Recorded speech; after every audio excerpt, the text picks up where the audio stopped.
Tonight, a show of strength in Humberside. And he's taken the second. Traffic cops out in force. I don't know. Chasing car thieves. Here we go. Someone's behind the stolen car. It's not a stolen car. Chasing drug dealers. Just bear in mind it's drugs related. Still possession with intent to supply as well, all right? And trawling for anything else that moves. Breaking the law. It's like fishing, isn't it? You know, sometimes the fish are out there and other days they're not biting. Fortunately, fit Grimsby is good for fish.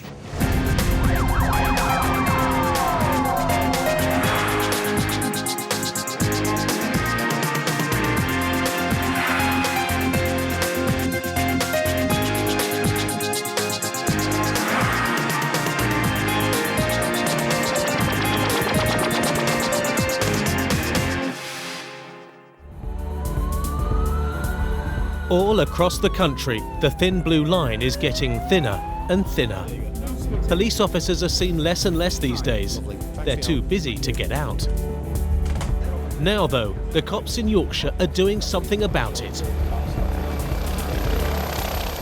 They've come up with an operation where combined manpower from North, South and West Yorkshire and neighbouring Humberside all hit the streets of one place together in an all-out show of force. We have arrested somebody across the region once every 6 minutes, which is enough to fill Doncaster prison 7 times over. Today, it's Grimsby's turn for a quick fix. Many things don't strike fear into criminals' hearts, but I'm sure saying all you lot out on the roads today will do that. If you take officers from 4 forces and put them into one area for the day, then there's a great chance you're going to get some success. The largest contingent in Grimsby to play has come from South Yorkshire. Someone described us as being children in a new playground. It was like we're in a new area, and I think everybody had a little bit of spirit and thought, right, let's go on and police Grimsby hard. We're out targeting criminals that are using the roads. All available traffic cops have been mobilised today. Even the bosses. Coming in thick and fast. I think there's been about 7 or 8 no insurances. We're going to be busy. I'd only come across for that particular day the sort of liaison for Operation Impact, and she was short of a driver, so I got drafted in, hence I was wearing the bike gear while driving a car. The nerve centre for the operation is the control room, where they're directing the hunt for a car stolen earlier in the day. A Laguna was circulated, and we were told at the briefing that it had been stolen from Tesco that morning. So we were all looking out for that one. Including the South Yorkshire boys in their unmarked Volvo, who have a reputation to live up to as top thief catchers. Oh, this is more like it, this. Big estates. We knew what problems that Grimsby has, very similar to certain areas of Sheffield. Drugs, car crime, burglaries. So we pretty much had an idea what type of area we were moving into. Is that row of shops like our Manor Park Centre side? One converges back down there. Converges. Is that a word? Converge. Converge. Converge. Did I say converge? Yeah. I did. Both me and Tim have got quite a lot of experience in job, and you learn as time goes on who to look at, the type of people that you're looking at, how they look at you, and also the type of vehicles that they use. The Vauxhall coming towards them fits the bill nicely. That Vector looks worth a look. Blue one? Yeah. It might as well have had an orange flashing light on the top and a big sign on the back saying stop me. The driver wasn't wearing a seatbelt. It's November 584 Victor Papa Alpha Blue Vectra. Seatbelts on now. Confirming a blue Vectra, it's no reports present. The previous keeper details from Ipswich. Insurance. Rogers, any insurance shown on that, please? That's a negative. It was showing no insurance. It was showing all the markers that you would suggest that the person is driving it without any form of documentation. Thinking about it? Flashing blue lights from behind can only mean one thing. Still thinking about it? Even if they are on an unmarked Volvo. We're going to bomb back. Do you know what it is? I don't know. He is. It's time to pull over. Initially, we thought it was going to fail to stop for us. We put the blue lights, headlamp flashes on, and indicated that we wanted it to stop. He'd seen us, you could see that he'd seen us, and he just took a long time to stop.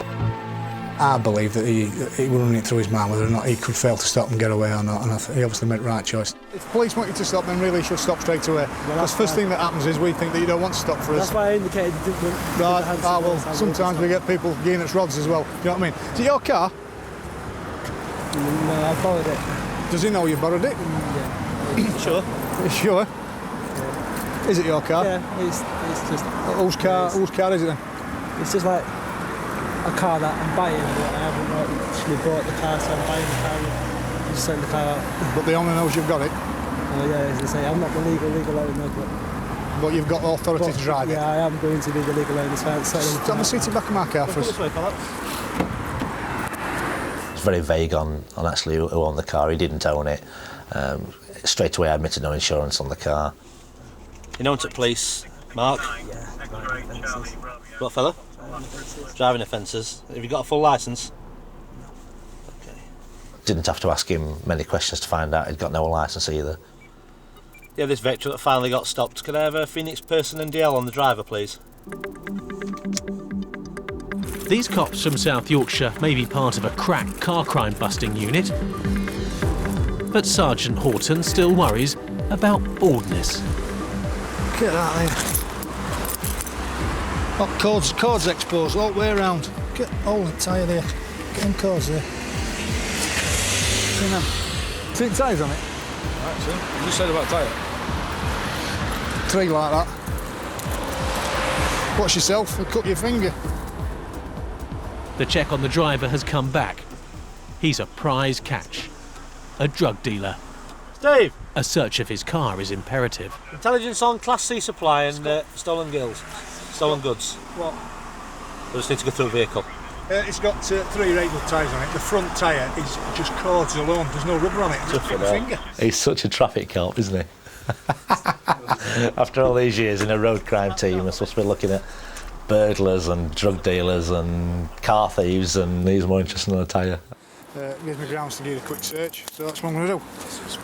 We knew from his previous convictions that he was involved in supplying of cannabis and other drugs, so that was enough for us to obviously go back to the vehicle and have a second look at it and search through it to see if there's any substances on board that vehicle.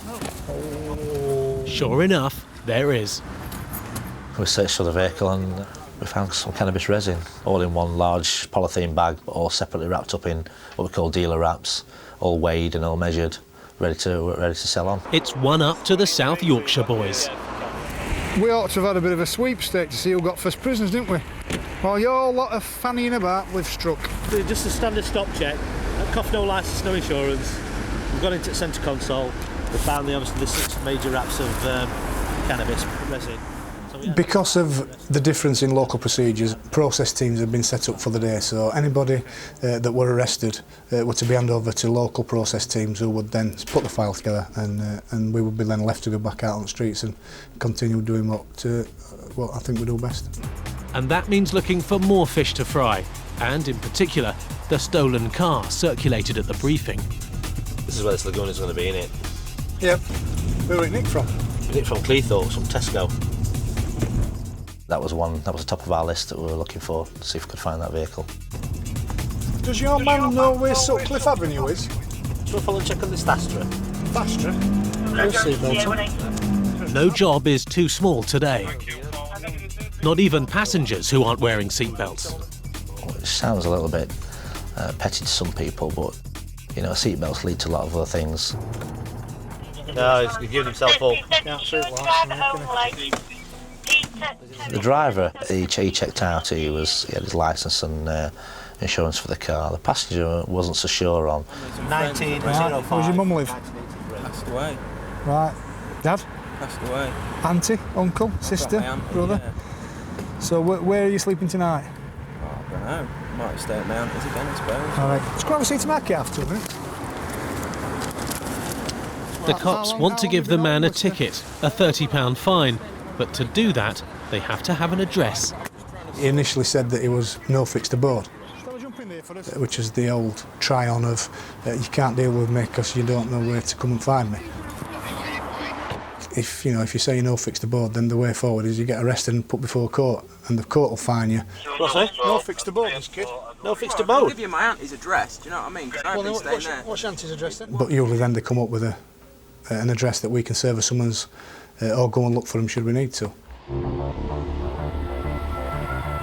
Across town, the net is about to close in on the stolen Renault Laguna. And I just glanced across and saw a Laguna of the right type and colour. And I was fairly sure at that time that was it. That's it. Their lights had turned to green and that line of cars had set off, so we needed to get turned round. Right. Left, still left. Alpha tank 20.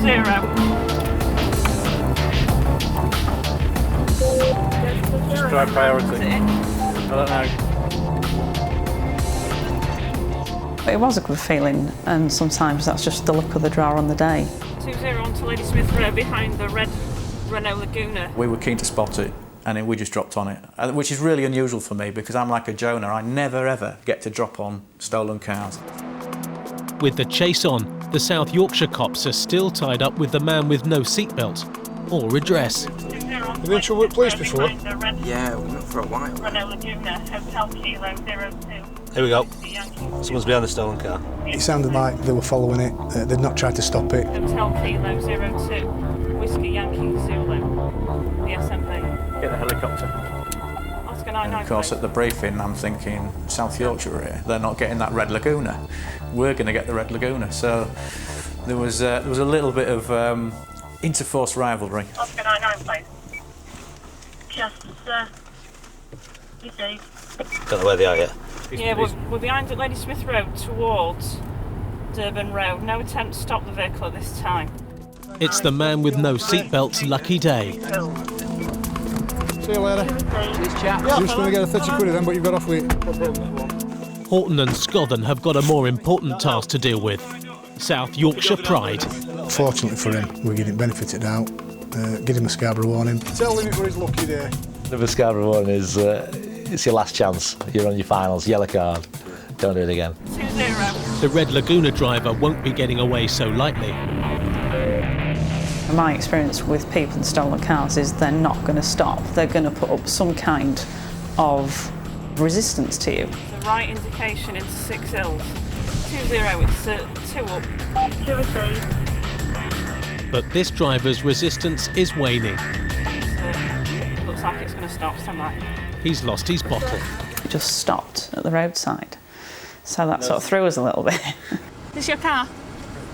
It's Grandad's. Is it? What's your name, fella? Who? Daniel. Danny? Just switch off for a sec, Danny. Jump out.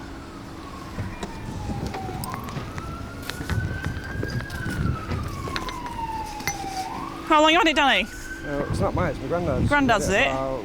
We got it in 2002, it's 5 years. Is it?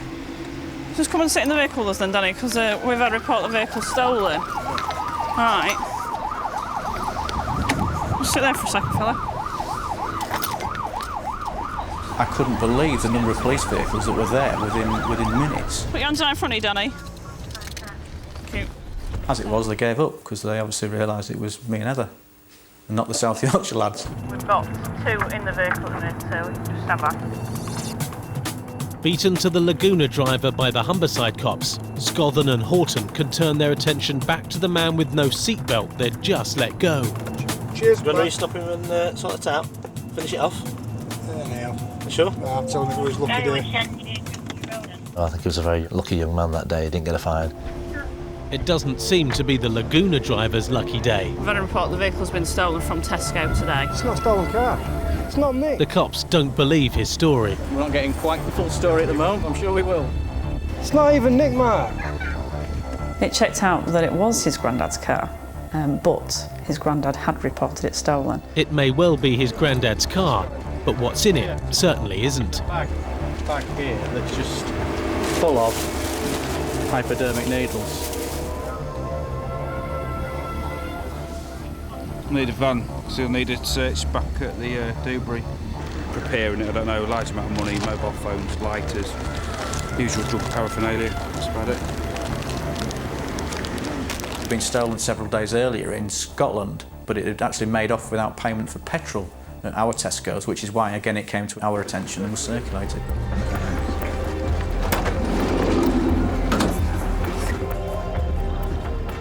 We just happened to be in the right place at the right time. The right place every time to intercept criminals making the trip to Grimsby from neighbouring Hull is on the A15, which crosses the River Humber.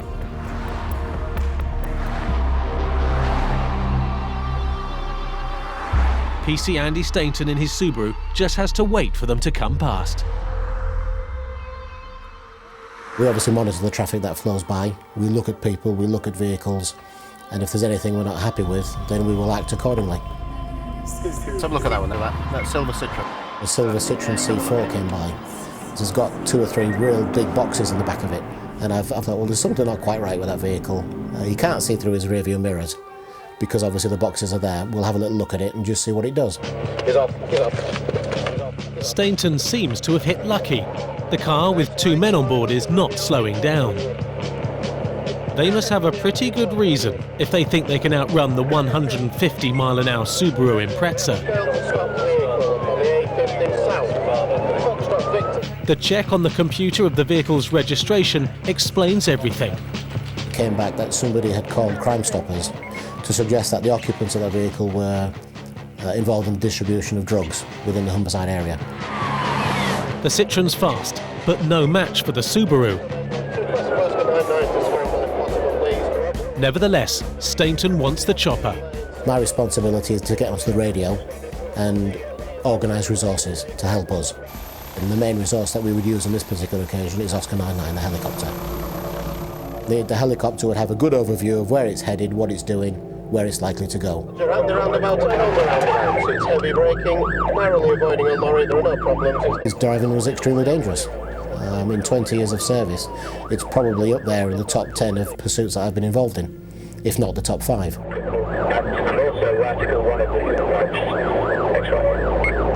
That's a Roger, he is overtaking in the face of oncoming traffic. No problems at this stage, speed is reduced to 60, approaching the village of Melton Ross. Melton Ross, 60, direction to the... Just the sheer recklessness of what he was doing. He was overtaking in the face of oncoming traffic, overtaking on blind bends, overtaking on blind hills, overtaking where there were system solid white lines down the middle of the road. We have to find out why he's fleeing from us, and at that point it's going to have to be something fairly serious for him to drive like he did. Now approaching the sweeping bends at the cement works, still overtaking in the face of oncoming traffic. I don't know if he's overtaking the bus. However, on the approach to Melton Ross, a bus has had to take avoiding action, and that bus was full of schoolchildren. It's now a temporary loss due to the overtaking upon the route to a hill. Because we couldn't overtake at the same time, they managed to get quite some distance ahead of us. Still a temporary loss, we're trying to make ground. He will be behind the airport by the gauge. The Subarus are a quick vehicle. It was vital then that that power was used, and it was. It's a new side indication if patrols will come towards Birmingham and Croxton. There's a left, Croxton Road. A left on Croxton Road. And a further right within the village of Birmingham. It's an unclassified road. East End. Right onto unclassified East End. They were single track country roads, and he was driving at speeds of 70, 80, 90 miles an hour. Speed is 80, single carriageway road, no vehicles on the road. And if anything had been coming the other way, there'd have been no chance for any vehicles. The men in the car have got a plan to lose the cops. They're making for open countryside. He took a near side fork into a field. He appears to be now upon a grass track. It was quite bumpy, quite rutted. The ruts were filled with water, quite slippery, quite muddy. So I'm thankful that at that point Oscar 99 came above us.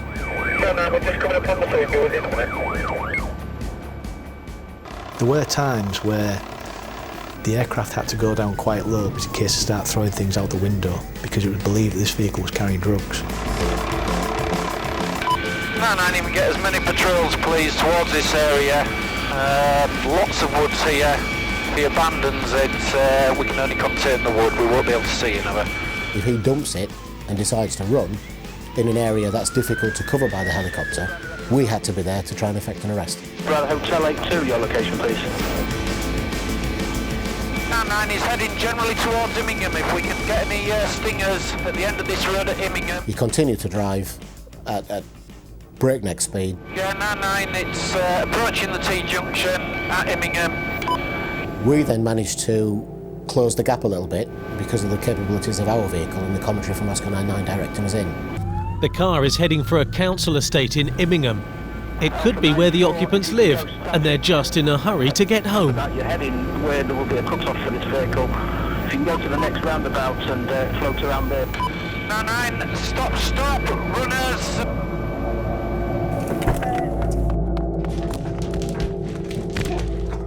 Driver detained, 1 runner. There were blows exchanged, we scuffled, and I eventually managed to restrain him. No messing. The other runner has got away, he thinks, but he hasn't bargained for the all-seeing eye in the sky. Dog van, next left. Fortunately, because Oscar 99 was with us straight away, they were able to monitor that person. And he's out the front door, He's in the street at the front door, walking casually. 2 officers in the back garden, run round the front quickly. 9 is entering the neighbour's property. And he's straight in, he's wearing a white shirt. The officers on the ground were directed to that house, given a brief description of what the male looked like. So they went in and they brought a male out, but now he had a red top on. Yeah, 9, that could well be him with a change of top. But it proved that he knew that the helicopter was there because he changed his top. So he went from a white top to a red top, just trying anything that he could to actually get away from the officers on the ground. Right. The neighbours are out in full, seeing what the fuss is all about. Quite a large crowd gathered, some of whom were quite hostile towards the police. Say probably at least 50 or 60 people. A lot of them were children. They just stood and watched, innocent bystanders as such.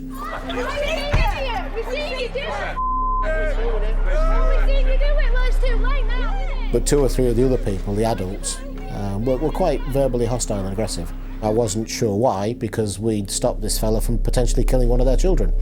They're all departing because it's just creating chaos. That's the car, and that's it. They're all abandoning because it's just getting chaos here with just drinking. Because this crowd was swelling, the decision was then made to remove the prisoners, get us out of there, and get to somewhere safe. Somewhere safe is the police station in Immingham. The 2 suspected drug dealers have been brought in. And so has their car. I actually drove the Citroen in to Immingham police station so that we could look at what was in it. It's the catch of the day. 20 bags. 20 kilos maybe. Shrink wrapped or heat sealed bags of cannabis bush or possibly skunk. You're under arrest on possession with intent to supply as well, alright? Oh, it smells nice, doesn't it? The haul, 24 kilograms, is worth £120,000. Which explains just why the men were so desperate to get away. It also then dawned on me that it was quite apparent why some members of this crowd were quite hostile towards us in relation to the arrest, because it's obvious that they were perhaps waiting for some of this cannabis to maybe use themselves, and we'd taken out their big dealer. Yeah, we've got one in there. The other van's ready for that chap. We found drugs secreted beneath the carpets. There was speed, amphetamine, ecstasy tablets. Not huge amounts which would be suitable for personal use. So it may well be he looked absolutely knackered because his speed had run out, or his ecstasy had run out, or his amphetamine had run out. Has it been searched? So 2 people who were arrested for being concerned in the supply of controlled drugs. The driver for driving issues as well. A large quantity of drugs were taken off the streets. In Grimsby, today's Joint Forces operation is almost over, but not without one last shot across the bows. Oh, come on, they're looking in. We knew there's something wrong with it. Nobody drives like that unless they've been drinking or it's stolen. where are you going? I think he's going to be in this tomorrow. No, lights are on. The driver has seen the lights. He's pulling over. I've no doubt he wouldn't have done it if it had been a marked police vehicle, which obviously gives us the edge on this occasion. I know what I've done. The cop's hunch is confirmed. Yeah, come on then. I've had a drink, mate. Come and sit in the car. Yeah, I'm not going to not admit it. Right. I'm not going to lie to you, mate. I've had a couple of pints, mate. You stink, don't you? Yeah. The man's admitted he's been drinking. He was absolutely sozzled. He had no clue of what he'd done. He didn't, in my opinion, he didn't really know where he was. He just held his hands up and basically said, you've got me, I'm drunk. Blow harder, harder. You're not blowing hard enough, just going to stop. You're right, it's going to fail anyway, okay? So I'm arresting you on suspicion of driving whilst over the influence of alcohol. It's quite ironic, actually, because he'd actually taken a day off sick from work to go drinking. And blown at the moment on the roadside something like 86. So it's looking at possibly being 3 times over the limit. So if he'd have gone to work like he should have done, none of that would have happened, and he'd have been driving around today happy as Larry. Instead he's lost his licence and potentially could have lost his job. At the police station, it's time to tot up the day's takings. 2 endorsable, 2 non-endorsable. And then there's your 2 thefts from motor vehicles. I don't know whose they've gone down on, so... Mine, of course. That's what we thought. Right, I'm going to walk down there. The drink driver, brought in by PC Scothen, has a confession to make, which is going to increase the score even more. No, mate, I'm not lying, mate. I've got 10 diazepam in my pocket, mate. You what, sorry? I've got 10 diazepam in my pocket. You want to hand them over then? He's got a load of prescription tranquilizers down his trousers. Obviously, I'm going to now arrest you on suspicion of being having a Class A drug, all right? You're still under caution. Class B, yeah. Class B, is it? Yeah, but I don't know. Left over with. Sleeping talks. Right. Went inside his trousers and pulled out a matchbox full of little tabs, which I didn't really know what they were to start with, and until he identified them for me.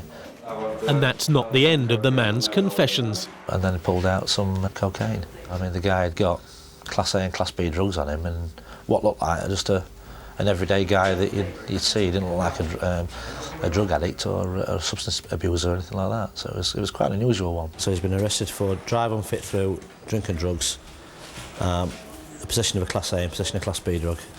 Everybody turned drugs out of their pockets. You know, it was a very, very strange day with hand drugs on everybody. After admitting having a pocket full of assorted drugs, the man was fined £100 for possessing cocaine and banned from the road for 2 years for drinking and driving. The man who was going bald was banned for 1 year for a variety of driving offences. He was also fined £100 for having 6 lumps of cannabis, which he had confiscated. The man who took his granddad's car and filled it with drug paraphernalia was convicted of driving whilst disqualified and making off from a garage without payment. He was given a 4-month suspended prison sentence and banned from driving for another 2 years. And Michael Hughes, the drug dealer, who tried to escape by changing his shirt, was convicted of possessing cannabis with intent to supply and locked up for 4.5 years. His accomplice, 40-year-old Mark Smith, admitted the same offence and others of possessing amphetamine and dangerous driving, and was jailed for 3.5 years.